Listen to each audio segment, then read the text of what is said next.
¿Por qué en España va a haber un avivamiento y por qué no lo ha habido hasta ahora? Si tú estás escuchando este mensaje, seguramente estás interesado en las razones en las cuales España no está ardiendo en fuego. Por supuesto que la culpa no es de España. De España se han dicho que era la tierra muy dura, que era el cementerio de los misioneros. Y no nos tiene que sorprender que aquellos que no conocen a Dios, cuyo corazón está lleno de rebeldía, está lleno de oposición a cualquier cosa que tenga que ver con el Evangelio, lo rechacen. El gran problema está en nosotros como iglesia. Si España no ha estado avivada, es porque nosotros como iglesia no hemos estado avivados. Y tenemos que reflexionar qué es lo que ha hecho que ese avivamiento no haya empezado primero en nosotros. Dice la palabra que Él hace a sus ministros como llama de fuego. Eso significa que teníamos que ser incendiarios y no bomberos. Desgraciadamente, la mayoría de los pastores nos hemos dedicado a apagar fuegos del diablo en otras personas y no a incendiar al pueblo de Dios. Yo no quiero juzgar a nadie. Solo te quiero transmitir el quebranto y el corazón de Dios. Te voy a contar una historia de cómo empezó el avivamiento en Corea. Corea, un país mucho más difícil, comparativamente hablando, con España, de una cultura totalmente distinta a lo que es el evangelio, el cristianismo, el judeocristianismo. Pero desde hace 100 años el evangelio ha impactado a esa nación de tal manera que va en camino del 50% de la población cristiana. ¿Cómo empezó todo ello? Yo escuché la historia del doctor Kim, uno de los líderes de la iglesia en Corea de principios y mediados del siglo XX, y él decía que estaban en oración en su iglesia, orando, pidiendo que viniese un avivamiento, y de repente sintió como alguien caía de rodillas a su lado con un gran peso. Él miró y dijo: ¿qué es esto? Y le dijo: pastor, esto es todas las cosas que he estado robando, vengo quebrantado delante de Dios. Quiero que Dios me perdone. Amén, gloria a Dios, dijo toda la iglesia. Y seguidamente siguieron orando, y de repente sintió otro golpe. Miró y era su copastor, y le dijo: ¿qué haces aquí? Dijo: pastor, quiero pedirle perdón por cómo he trabajado en contra de usted, todo lo mal que le he hablado, todo lo que he murmurado, vengo arrepentido y pido que me perdone. El avivamiento en Corea, a partir de entonces, empezó a derramarse. Los primeros que tienen que quebrantarse somos nosotros. ¿Cómo vamos a pedir al mundo que se quebrante si nosotros no estamos quebrantados? ¿Por qué nos tenemos que quebrantar? Por nuestros pecados, por los pecados de nuestros padres espirituales o de nuestros padres naturales. Daniel 9, hay una oración en la cual empieza a orar diciendo: nosotros hemos pecado. Y tenemos que pedirle perdón a Dios porque no hemos sido llamas de fuego. No hemos sido cristianos contagiosos. No hemos incendiado este país. Dios quiere levantar cristianos incendiarios en esta tierra de España. Y entonces va a haber un avivamiento. Hemos recibido pequeñas lucecitas. Remar ha sido una obra bendecida por Dios. Más de 100.000 jóvenes han sido tratados, avivados, levantados. En la iglesia de Filadelfia, un grupo étnico, que es el gitano, cerca de 500.000 han sido alcanzados por el Evangelio permanezcan fieles al Señor, no permanezcan fieles. ¿Quién dijo que España era dura? La Iglesia es dura. Nos hemos dedicado a levantar catedrales, nos hemos dedicado a levantar edificios. ¿Quién dijo que un pastor tenía que dedicarse a la construcción? O a los alquileres. ¿Cuántas energías hemos dedicado a cosas que no dan fruto ninguno? ¿A qué teníamos que haber dedicado energías? A la oración y al evangelismo. Pero no a las campañas y a los eventos como tantas veces la Iglesia ha dedicado tiempo a ellos, sino a entrenar a los creyentes, a darles vías para que puedan predicar la palabra en equipo y de forma continua, en la calle. Yo muchas veces cuento que la iglesia en la cual empecé a andar en Cristo, la iglesia de Pueblo Nuevo, Vicálvaro, una iglesia aparente, unos 50 españoles como mucho. Todas las semanas en los años 80 salían a predicar a la calle, ponían una mesa con Biblia, Nuevos Testamentos, folletos al lado de un supermercado y repartían folletos, hablaban con la gente que se paraba. Una cosa muy sencilla. Pero toda la gente que pasaba semana a semana sabía que los evangélicos ahí estaban compartiendo de su fe. Tenías hambre de Dios, podías pararte a hablar con ellos. Nosotros hemos relegado la predicación del Evangelio a especialistas, a superungidos que gastan el dinero en campañas de cientos de miles de euros para predicar en su mayoría a convencidos.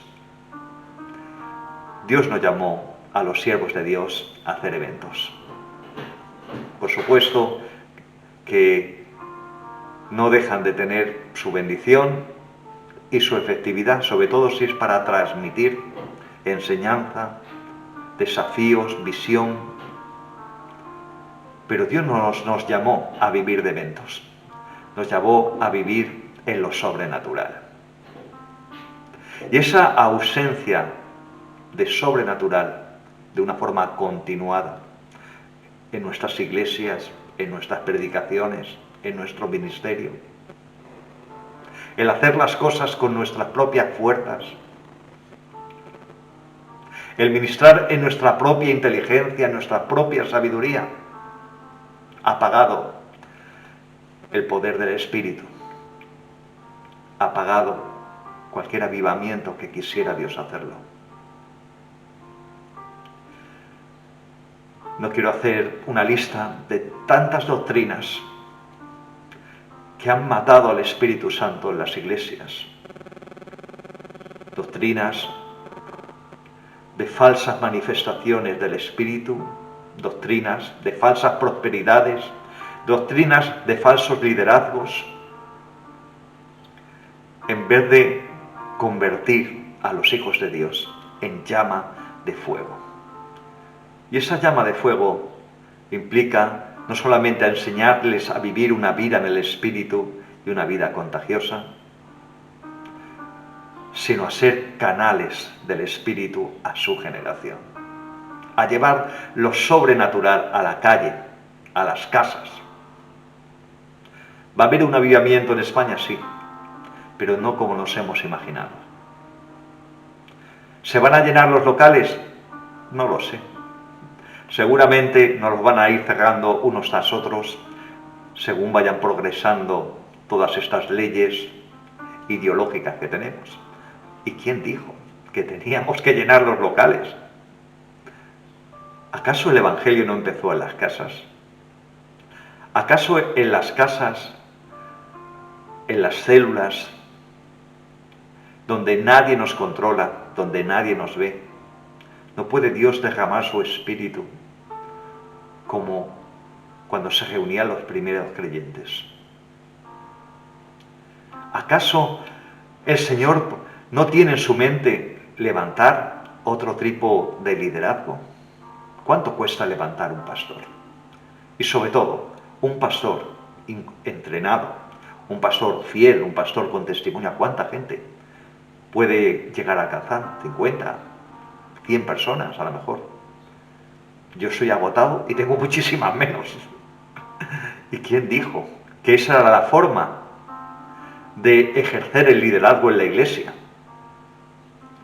Cuando Dios dijo que en su iglesia quería pastores, pero también quería profetas, quería maestros, quería evangelistas, quería verdaderos apóstoles, que no tienen que ver nada con el movimiento apostólico.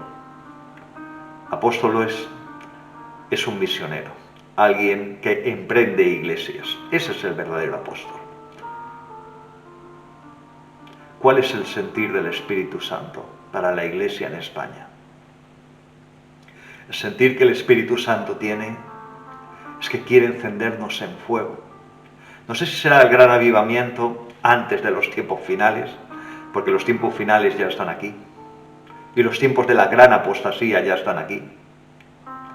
Pero sí que Dios quiere levantar un nuevo tipo de cristiano, un nuevo tipo de líder, un nuevo tipo de pastor, que sea llama de fuego.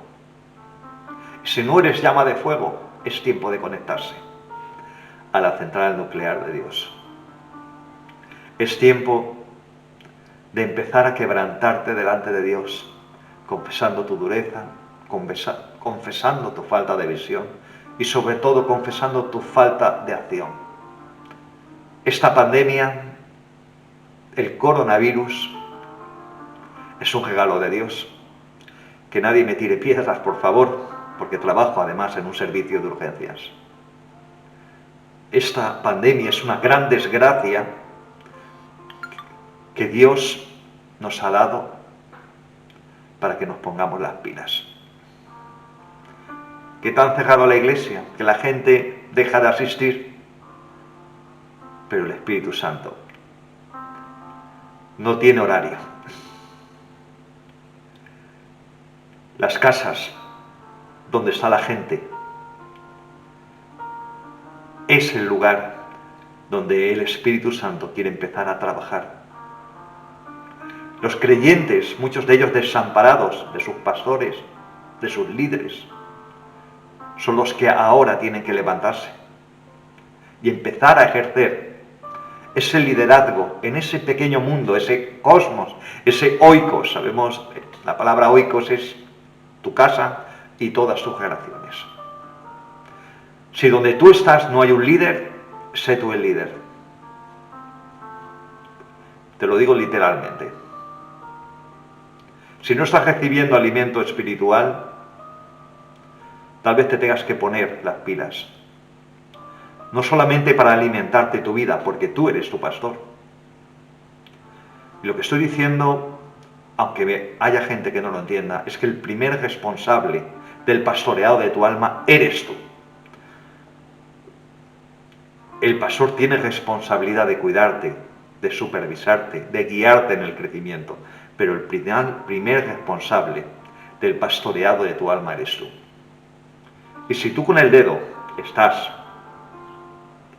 señalando a aquellos que te han hecho daño y que te han herido, ten en cuenta que hay 3 dedos que te están señalando a ti.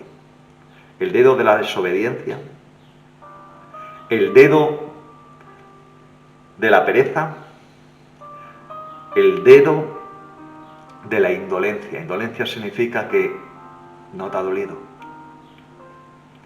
Tenemos que arrepentirnos de esas cosas y pedirle a Dios que empiece a encendernos en fuego. Primero quemando toda la hojarasca, todo lo que no vale en nuestro corazón, y luego pidiéndole a Dios que empiece a encender de su fuego, de su espíritu. Por último, le preguntaron a uno de los líderes de la iglesia en Corea, ¿cuál es el secreto de ese avivamiento? Nos encantan los secretos, nos encantan los métodos, todo lo que humanamente podemos hacer. Pero este líder le dijo 3 palabras. El secreto de ese gran avivamiento es oración, oración y más oración. Pero no la oración tal cual nosotros hemos orado como golpeando el aire, sino oración con propósito. Oración de arrepentimiento, de confesión de pecados, oración de clamor a Dios con lágrimas en los ojos. ¿Hace cuánto que no has llorado pidiendo la presencia de Dios? ¿Hace cuánto que no has llorado pidiendo que las almas vengan a Cristo?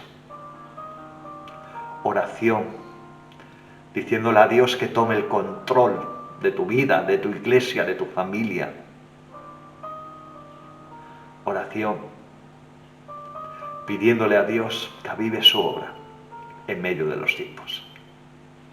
Te ha hablado el pastor Conrad Rovira, de la Iglesia Tabernáculo Evangélico de Getafe. Que el Señor te bendiga.